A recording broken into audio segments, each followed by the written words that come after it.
do like that.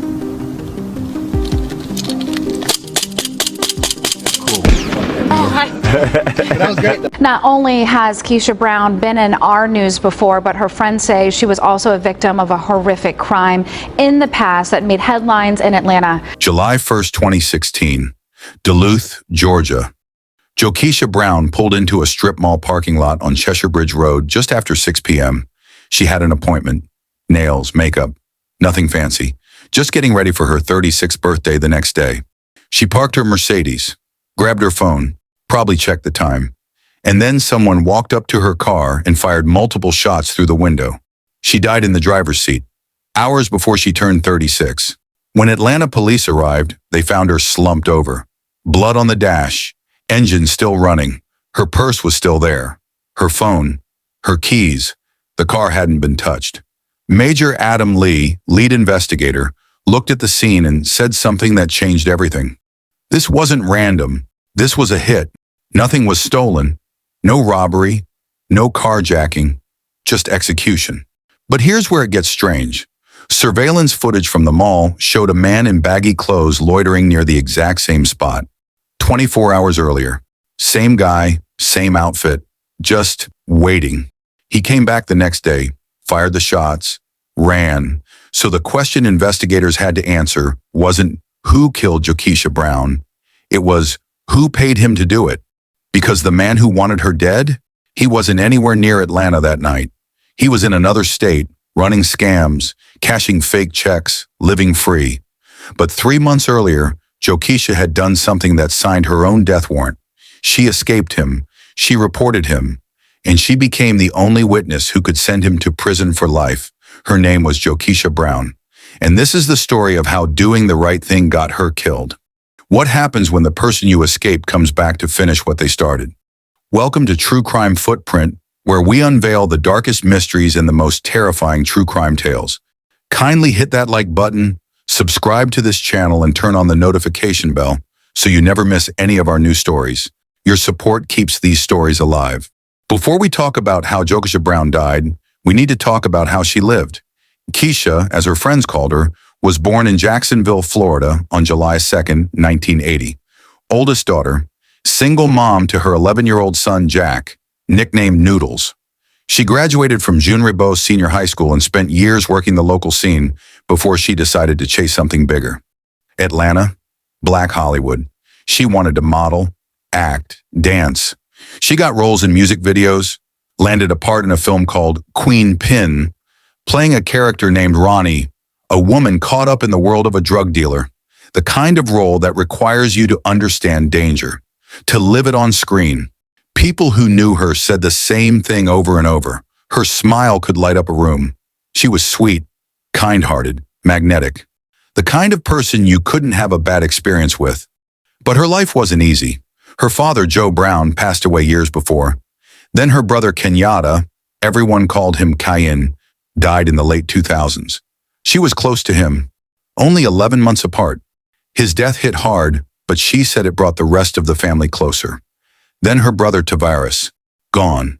And in March 2016, just 4 months before Kisha was killed, her brother Marlon was shot and killed during a shootout at the Silver Fox Gentlemen's Club in Jacksonville. 3 brothers, all dead, all gun violence. So yeah, Kisha left Jacksonville. She moved to Atlanta for her career. Sure, but let's be honest. She was also running from a city that kept taking people she loved, running from a cycle she couldn't control, trying to build something safer for her son. She wanted Jack to grow up different, away from the funerals, away from the fear. And for a while, it seemed like she'd done it. She was booking gigs, networking, grinding, posting on set, living her dream. But the violence she ran from in Jacksonville, it followed her to Atlanta. Only this time, it wore a different face. 3 months before someone put bullets in her car, Kisha lived through something worse than death. Something that left her traumatized, terrified, and trapped. And the man who did it? He knew that if she ever spoke up, if she ever testified, he'd spend the rest of his life in prison. So he made sure she never got the chance. What's going on there? They thought my mom's boyfriend's money was in this house. And they came through the door like super early in the morning. I know that because I woke up with one of them holding a gun to my face. They said if I call the police, when they get back, and the police said they're gonna probably kill my mom. If you had to choose between staying silent to survive or speaking up and becoming a target, what would you do? Drop your honest answer below. Your ideas and contributions matters because someone might learn from it. Ma'am. Yes. He's really nice and easy. Just relax and you'll be fine. It's noticeable. Gosh, I've been working on my poker face. Poker face. Kisha chose to fight back. She chose to speak. If you believe survivors deserve justice and that their stories should never be forgotten, hit that subscribe button and turn on notifications. Because stories like this, they don't go viral by accident. They need people like you to make sure they're heard. His name was Alfredo L. Capote, 30 years old, ex-boyfriend. And by April 2016, he was already neck-deep in crime, running a multi-state counterfeit check operation, cashing fake payroll checks worth tens of thousands of dollars. But that's not why Kisha was afraid of him. Friends said she was living in fear, real, suffocating fear, the kind that changes how you move through the world, the kind that makes you check your rearview mirror. Lock your doors twice. Sleep with your phone under your pillow. She knew what he was capable of. And in April 2016, he proved it. Capote showed up at Kisha's home in Duluth, Georgia. Her son was there. Let that sit for a second. Her 11-year-old son, in the house. While this man broke in, he didn't just assault her, he kidnapped her, held her at gunpoint, raped her in her own home. Then he forced her into a car and drove her to a hotel in Cobb County, and he raped her again. This wasn't a fight. This wasn't an argument that got out of hand. This was calculated, sustained, torture. For hours, Kisha had no way out, no phone, no help, just him. But the next day, she did something most people wouldn't have the strength to do. She ran. She found a stranger. She told them what happened. She called the police, and she pressed charges.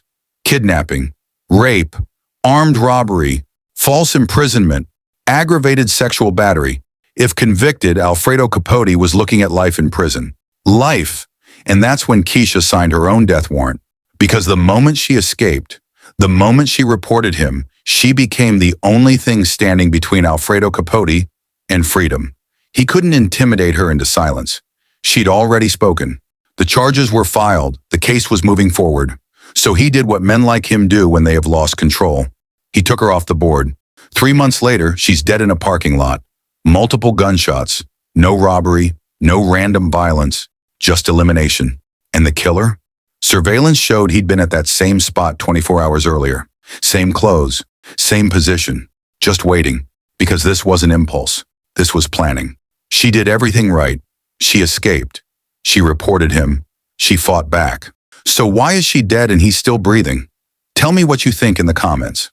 If you think men like Alfredo Capote should never walk free, if you think women who fight back deserve more than a funeral, then prove it. Subscribe. Share this video. Make sure her story reaches someone who needs to hear it. Because staying silent, that's exactly what he wanted. With a tragic mystery in Atlanta that is of particular local interest. Detectives are still trying to solve the killing of a Jacksonville native shot to death in a parking lot. This happened Friday night as 35-year-old Jokisha Brown was sitting in her car. People know her as Kisha. Channel 4's Ethan Calloway spoke with a man who knew Brown personally. It was a shock, it was sadness, and it was a hurt because I knew her personally. Kevin Sapp says he knew Kesha Brown from her time living in Jacksonville. He says the initial pain of finding out she was killed near her home in Atlanta was only made worse learning how she was killed. She was beautiful inside and out. And you can see the pictures of her, how beautiful she was that way on the inside also. Just a real sweet, kind-hearted person. When Atlanta police arrived at the scene, they knew immediately what they were dealing with. Major Adam Lee said it plainly. This was a hit. No purse taken. No jewelry missing. The Mercedes was still sitting there, keys in the ignition. If this was a robbery, it was the worst one in history. This was targeted, professional, clean. So investigators did what they always do. They pulled surveillance footage from the strip mall, and that's when things got cold. The footage showed a man, light-skinned black male or Hispanic, baggy clothes, really baggy, like he was trying to hide his build, his shape, anything that could identify him. But here's the part that made detectives' stomachs drop. He was at the scene, 24 hours before the murder. Same guy, same baggy outfit, same spot in the parking lot. He wasn't passing through. He wasn't shopping. He was watching, waiting, learning her routine. He was staking her out. The next day, July 1st, he came back. Same clothes, same position. Kisha pulled into the lot, parked, probably didn't even notice him. He walked up, fired multiple shots through the window, turned, and ran south on Cheshire Bridge Road. Gone. Police combed the area, interviewed witnesses, pulled more footage, but the man in baggy clothes had vanished. Major Lee told the press, whoever did this meant to kill her. Not scare her, not hurt her. Kill her. But here's the thing. This guy, he wasn't the mastermind, he was the trigger. Someone hired him, someone paid him, someone gave him her address, her schedule, her car, and investigators knew exactly who. Alfredo Capote was in another state, running his counterfeit check scam, living free. But Kisha's murder, it had his fingerprints all over it. The motive was obvious. The victim was his accuser. The timing was perfect, right before trial. But proving it? That's a different game. Because if you think the system caught him quickly, think again. A professional hitman stalks a woman for 24 hours, executes her in broad daylight, and runs. How does that happen in America? How is this real? Comment below. So where was Alfredo Capote while Kisha's case went cold? Running. April 2017, almost a year after Kisha's murder, he was finally arrested in Caddo Parish, Louisiana. Not for the murder, not even for the rape and kidnapping, for counterfeit check fraud. Turns out, while investigators were trying to connect him to Kisha's death, he was busy cashing fake payroll checks across state lines, over $10,000 worth. He got hit with 25 charges in Louisiana alone. Eventually, federal authorities stepped in. Wire fraud. He was convicted and shipped off to the Federal Correctional Complex in Beaumont, Texas. In December 20, Gwinnett County, Georgia, where the April 2016 rape and kidnapping happened, placed a detainer on him, basically a legal hold that says, when you're done with him, we want him next. The charges were still active. Kidnapping, rape, armed robbery, aggravated sexual battery. If convicted, Capote was looking at life. But in July 2021, Capote's legal team made a move that almost ended everything. They filed a request under something called the Interstate Agreement on Detainers Act, the IAD. It's a law that says if you're locked up in one state and facing charges in another, you have the right to a speedy trial. The clock starts ticking the moment the request is officially delivered to the prosecutor in the court. 180 days, that's it. If the state doesn't try you within that window, the charges get dismissed permanently. So Capote's team sent the paperwork, certified mail, return receipt requested, sent to the Gwinnett County District Attorney, Patsy Austin Gatson, and the clerk of court. And then, nothing. The DA's office said they never got it. No record, no receipt, no documentation. An investigator testified they searched everywhere. Nothing. Capote's defense fired back with copies of the return receipts, proof that the warden mailed it, but if the DA never received it, the 180-day clock never started. And if the clock never started, Capote couldn't claim his rights were violated. Let that sink in. The man who allegedly kidnapped, raped, and ordered a hit on Kesha Brown almost walked free because someone lost paperwork. Ex-boyfriend labeled a person of interest in a Jacksonville woman's murder in Atlanta is in custody a year after the crime. Jokisha Brown was living in Atlanta trying to start a career as a model and an actress when police say she was murdered. Channel 4's Eric Avanier joining us from the South Bank with this new development tonight. Eric? Well, Kent, it was here at Friendship Fountain in the South Bank just 9 months ago when family and friends of Jokisha Brown held a vigil in her memory. Fast forward to today when we learned her boyfriend, who was wanted in connection to her death, was taken into custody. Alfredo Capote is now in custody in Louisiana, charged with the armed robbery, rape, false imprisonment, kidnapping, and aggravated sexual battery of 35-year-old Jokisha Brown this time last year. Investigators say Capote raped Brown in her Atlanta home with her son present, then kidnapped her, took her to a hotel where he raped her again. The next day, police say she was able to escape and get help from a stranger. Just 3 months later, Brown was found murdered inside her Mercedes outside a beauty salon. Capote was named a person of interest in the murder. Brown was well known in her hometown of Jacksonville, graduating from Ribault High School. Kisha! We love you! Kisha! Oh, God! Her friends and family gathered for a vigil just days after her death, saying she was a kind and uplifting person. Now, Capote was arrested in Shreveport, Louisiana, on charges related to a counterfeiting scheme. He remains locked up on a $600,000 bond, and at this point, it's unclear when he will be extradited back to Atlanta to face charges in the Brown case. Capote's team filed a motion to dismiss the indictment in January 2022. April 2022, the trial court said no. Motion denied. Capote appealed. June 2023, the Georgia Court of Appeals said no. Denied again. Capote took it higher. October 2024, the Supreme Court of Georgia shut it down for good. Case closed. Charges upheld. The rape and kidnapping case can move forward. But here's the kicker. Even with the rape charges alive, there's still one massive problem. Alfredo Capote has never been charged with Kisha's murder. The shooter? Still unidentified, still out there. And until someone connects the dots, until someone proves Capote hired that man in baggy clothes, Kisha's murder remains officially unsolved. How close are we to letting dangerous men slip through the cracks because of lost paperwork? Does that terrify you as much as it terrifies me?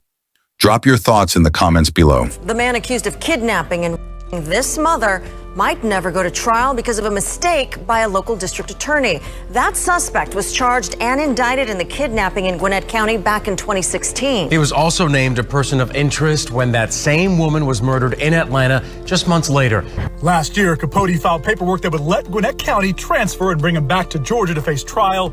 Under the law, prosecutors had 180 days to respond. They didn't. In a statement to Channel 2 Action News, District Attorney Patsy Austin Gatson said, quote, "The paperwork cannot be located, and we deeply regret and apologize to the family of the victim." And quote, "The failure to act upon the interstate detainer places our ability to prosecute the case in Gwinnett in jeopardy for the victims." The DA says they will answer the motion to dismiss set for a hearing next month, but admits there's little they can do now, and she's still digging into what happened, saying, quote, "The family deserves justice, and this unfortunate situation does not properly reflect our commitment to pursue and prosecute cases as we're charged. This administration takes responsibility, and we have put in place safeguards to prevent such an occurrence in the future." If this story pisses you off, if you think the system failed Kisha and almost let her killer walk, then do something about it. Hit the like button. Share this video. Send it to someone who thinks justice is broken, because it is. And the only way we fix it is by refusing to let stories like this disappear. Look, I am going live, as you can see, for the first time. Yes, this is my first time going live too. Yeah. As you can see, introduce. What's that? Why I say finish? I'm not finished. I don't know. That's just saying. Oh, okay. When you finish. Oh, you got some viewers out there? Hey, okay. Introduce yourself. So where are we now? Alfredo Capote, still not charged with Kisha's murder, officially listed as a person of interest. That's it. The shooter, still unidentified, still unnamed, still free. Kisha's case, officially unsolved. Her son, Jack, Noodles as she called him, lost his mother one day before her 36th birthday. One day. She never got to blow out the candles, never got to hug him on her birthday morning, never got to see him grow up. Her family set up a GoFundMe just to cover funeral costs. Friends, strangers, people who'd never met her chipped in because that's all they could do. Atlanta celebrities, Young Jock, Trick Daddy, others, posted tributes on social media. They called her talented, beautiful, gone too soon. But tributes don't bring her back, and they don't catch killers. Here's what haunts me. Kisha did everything right. She escaped. She reported. She trusted the system to protect her, and 3 months later, she was executed in a parking lot while getting her nails done for her birthday. So was justice served? No. Will it ever be? Maybe. But only if people refuse to forget her name. Her brother Marlon was killed in March 2016, shot at a strip club in Jacksonville. Kisha was killed in July 2016, shot in a parking lot in Atlanta. Jack lost his uncle, then his mom, 4 months apart. And somewhere out there, 2 men, one who pulled the trigger, one who paid for it, are still breathing. To Kisha's family, especially her son Jack, we haven't forgotten. We won't. If Kisha's story proves anything, it's that speaking up can cost you everything. So I'll ask you one more time. Would you stay silent to survive or risk it all for justice? Be honest. I'm reading every comment. If you made it this far, that means something. It means you care. And if you care, don't let this be the last time you hear Kisha's name. Subscribe so you're here when we cover the next story that the system tried to bury. Hit the bell so you don't miss it. And share this video, because survivors like Kisha deserve more than silence. They deserve a voice. Be that voice. Our hearts ache for Jokisha's family. Words feel inadequate, but please know you are held in deepest sympathy and prayers. May you find strength and comfort in the memories of Jokisha. Thank you for watching, for your attention, and for joining us on this journey of reflection. Stay informed, stay vigilant, and above all, stay safe. See you on our next video.